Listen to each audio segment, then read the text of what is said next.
Dialogando con el padre Raúl Sánchez.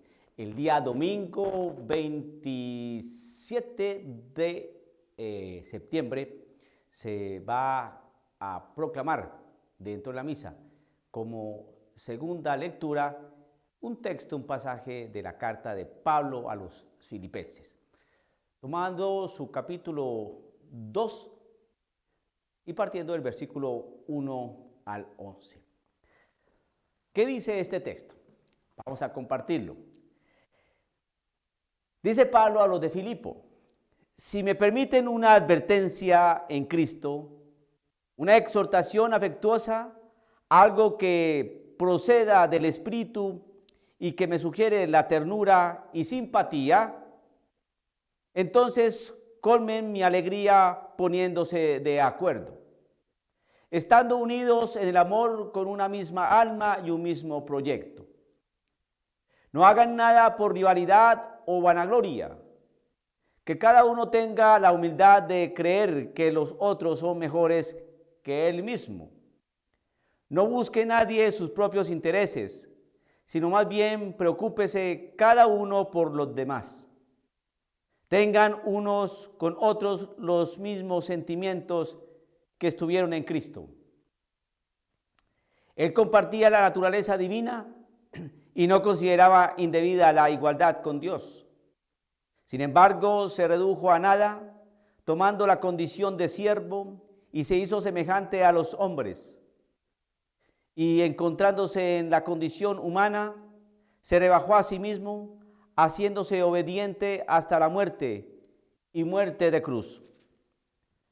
Por eso Dios lo engrandeció y le dio el nombre que está sobre todo nombre, para que al nombre de Jesús se doble toda rodilla en los cielos, en la tierra y entre los muertos, y toda lengua proclame que Cristo Jesús es el Señor, para gloria de Dios Padre. Palabra de Dios. Bien, vemos aquí cómo Pablo hace unas recomendaciones a los de Filipo. Pero yo quiero detenerme en algo que es fundamental para nuestra realidad de fe. Nuestra fe está puesta en Cristo Jesús. Nuestra fe está puesta en nuestro Padre, su Padre Dios. Nuestra fe está puesta en el Espíritu Santo, santificador, el que resucitó a Cristo Jesús, el que sostiene, ilumina a la iglesia, el Espíritu Santo. Nosotros tenemos pues entonces un Dios trino. Esa es nuestra fe, nuestra fe. Entonces tenemos que predicar nuestra fe. Nosotros estamos dados es para predicar la fe del Evangelio, la fe que hemos recibido. Entonces vamos a mirar cómo es que aquí debemos tener bien clarito quién es Cristo Jesús.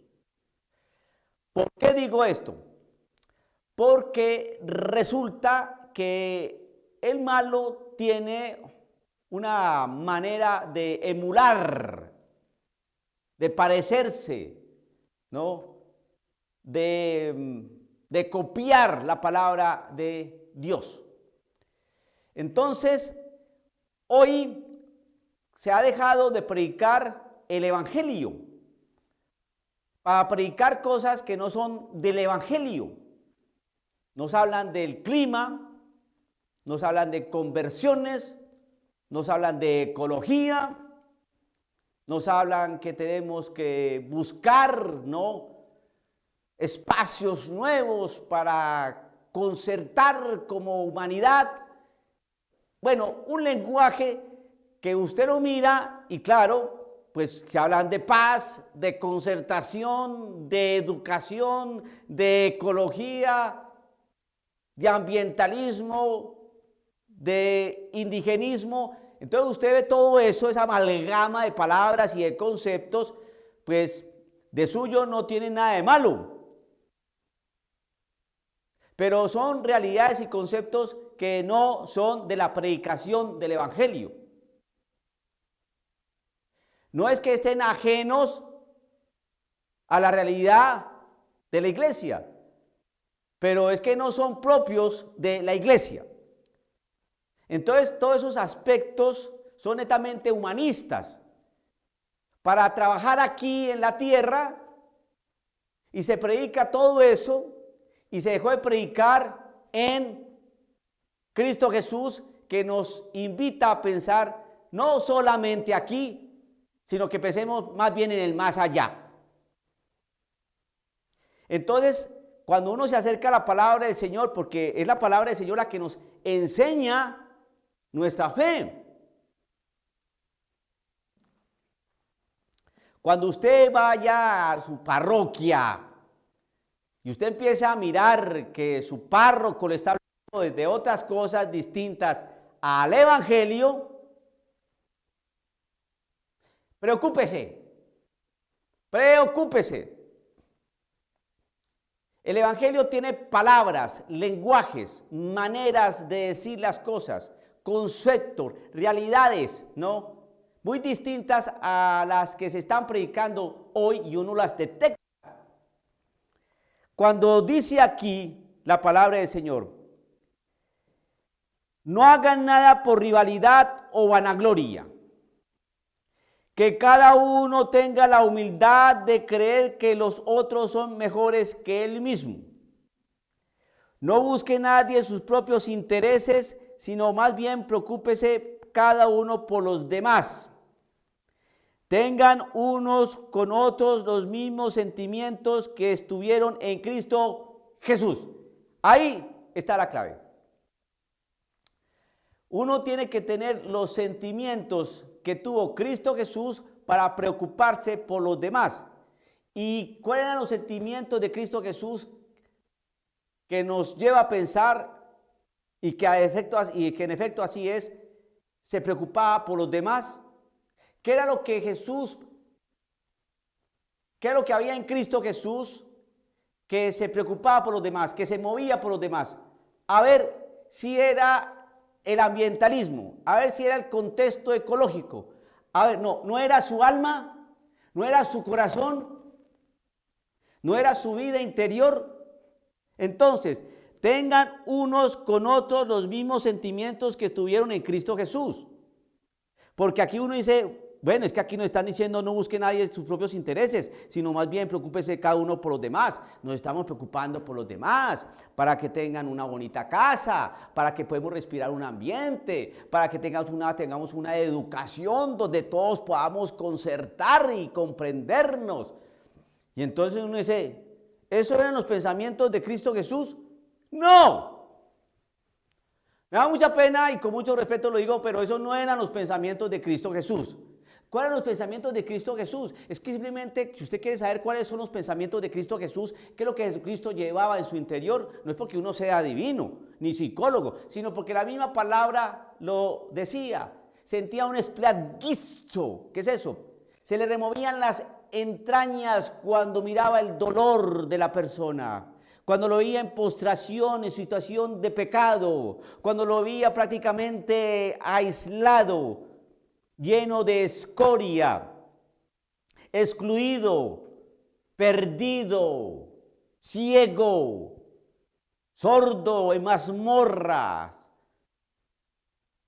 porque así era su alma.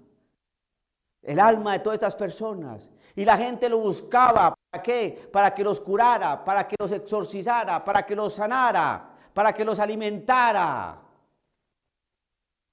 Él se afligía de cada uno de ellos. Pero primero era el corazón.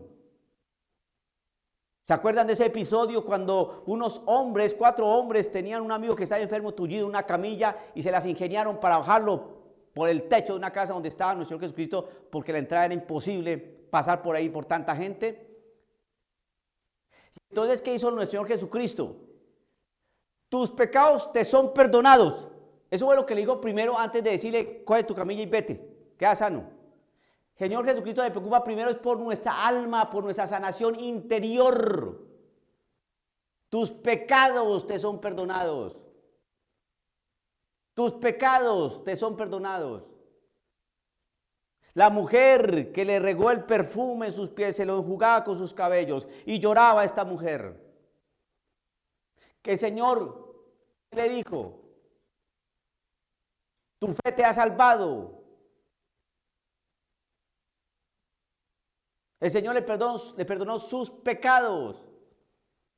El ladrón que estaba, el buen ladrón, habían dos ladrones, el que estaba a uno de sus lados, el Señor le prometió el paraíso ese mismo día. ¿Por qué? Porque él se arrepintió de sus pecados, porque el buen ladrón se arrepintió de sus pecados. La mujer sorprendida en adulterio. Yo tampoco te condeno, mujer. Vete y no vuelvas a pecar. Y de eso no nos hablan. De pecado no nos hablan. Jesucristo, ¿por qué vino aquí al mundo? Para el perdón de los pecados. ¿Por qué lo crucificaron en una cruz? Para redimirnos de nuestros pecados. ¿Cómo hace uno para seguir a Cristo Jesús, que es la luz del mundo? Arrepentirnos de nuestros pecados y creer en la buena noticia. Entonces tengan unos con otros los mismos sentimientos que estuvieron en Cristo Jesús. Es la misma palabra del Señor la que nos muestra los sentimientos de Cristo Jesús. Él compartía la naturaleza divina y no se consideraba indebida la igualdad con Dios. Igualdad con Dios. A Dios. Sin embargo, se redujo a nada, tomando la condición de siervo, se hizo semejante a los hombres y encontrándose en esa condición humana, porque era Dios y encontrándose en la condición humana, entonces usted está viendo que Jesucristo no solamente es Dios, sino que también es hombre. No solamente es hombre, sino que también es Dios. La misma naturaleza. Naturaleza divina, naturaleza humana. Dos naturalezas, una persona. Se rebajó a sí mismo y haciéndose obediente hasta la muerte y muerte en cruz. ¿Y por qué murió en la cruz? Por obediencia a su Padre Dios para redimirnos de nuestros pecados. Por eso nosotros sabemos cuáles son los sentimientos de Cristo. Por eso Dios lo engrandeció y le dio el nombre que está sobre todo nombre, para que al nombre de Jesús se doble toda rodilla en los cielos y en la tierra y entre los muertos. Y toda lengua proclame que Cristo Jesús es el Señor, para gloria de Dios Padre. Aquí con esta frase se acaba toda situación de mezcla, de amalgamas de dioses, de sincretismo, de eclecticismos de fe. Lo importante es que todos nos amemos. Tenemos que trabajar en esta casa. Tenemos que hermanarnos, educarnos, concentrarnos. No, hermano, así no es la predicación de Cristo Jesús. Esa era la predicación de Pablo. Pablo hablaba de que tenemos que tener los mismos sentimientos de Cristo Jesús, y Pablo nos hablaba que por eso Dios engrandeció y le dio el nombre que está sobre todo nombre, para que el nombre de Jesús se doble toda rodilla en los cielos y en la tierra y entre los muertos, porque Jesús es Dios y por eso nos vamos a postrar y a doblar rodilla. Esa es la predicación de la iglesia.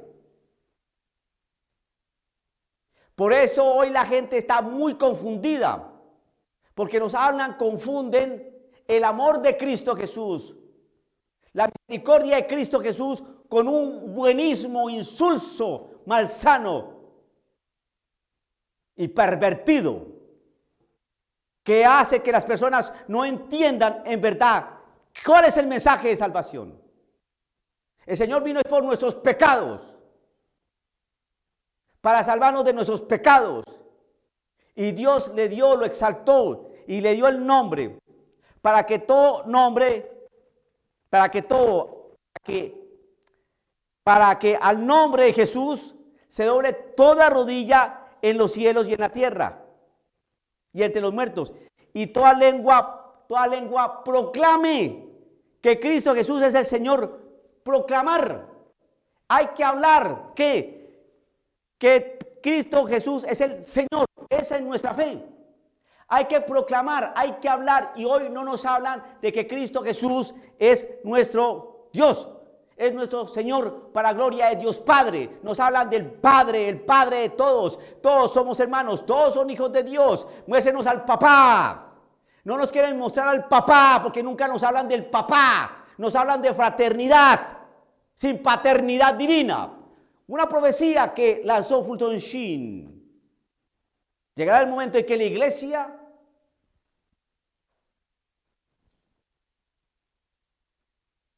será una gran fraternidad sin paternidad divina. Eso es el evangelio del Señor. Eso es palabra del Señor. Y eso hay que predicarle a los hermanos. En las asambleas, en las misas, en los encuentros de fe, en las parroquias, en los grupos. Predicarles esto. Y toda lengua proclame que Cristo es el Señor. Cristo es el Señor. Cristo es Dios para gloria de Dios Padre. Pero nos hablan de cosas que no son del Evangelio. Nos hablan de unos sentimientos de Cristo que no son los de Cristo. No nos hablan nunca de pecado. No nos hablan de cuál es el nombre que está sobre todo el nombre para que toda rodilla se doble y proclame que Jesucristo es el Señor para gloria de Dios Padre. Eso no lo dicen. Esto hay que predicarlo y hay que enseñarle a la gente que tiene que sacudirse, porque la gente hoy está en un letargo y está en una pereza y una morra espiritual que uno se asombra. Nosotros los sacerdotes estamos es para exhortar, acompañar, pastorear, predicarle al pueblo de Dios, para que el pueblo de Dios se sane, para que el pueblo de Dios... a veces hay un grupo de iglesia por ahí católico que habla siempre de la sanación y la liberación. Sanación y liberación. ¿Sanarse de qué y liberarse de qué? Lo único que puede lograr la sanación y la liberación es cuando uno se convierte a Cristo Jesús. No hay otro tipo de sanación. No hay otro tipo de liberación. Llevaron a ese hombre tullido que cuenta el Evangelio y que le estoy haciendo referencia yo, que lo metieron por el boquete del techo de una casa que elaboraron allí sus amigos, y el Señor le perdonó los pecados antes de sanarlo. Eso es lo que tenemos que hacer nosotros, pedirle perdón al Señor por nuestros pecados, pedirle perdón al Señor misericordia porque hemos pecado fuertemente contra Él. Debemos pedirle al Señor que nos libere de ese pecado, que nos sane de ese pecado, que nos quite todo pecado, que nos purifique para que podamos reconocer a nuestro Señor como ese ser que perdona los pecados, que nos da una vida eterna y que podemos exaltar y predicar el nombre de Cristo Jesús como nuestro Señor Redentor y Salvador.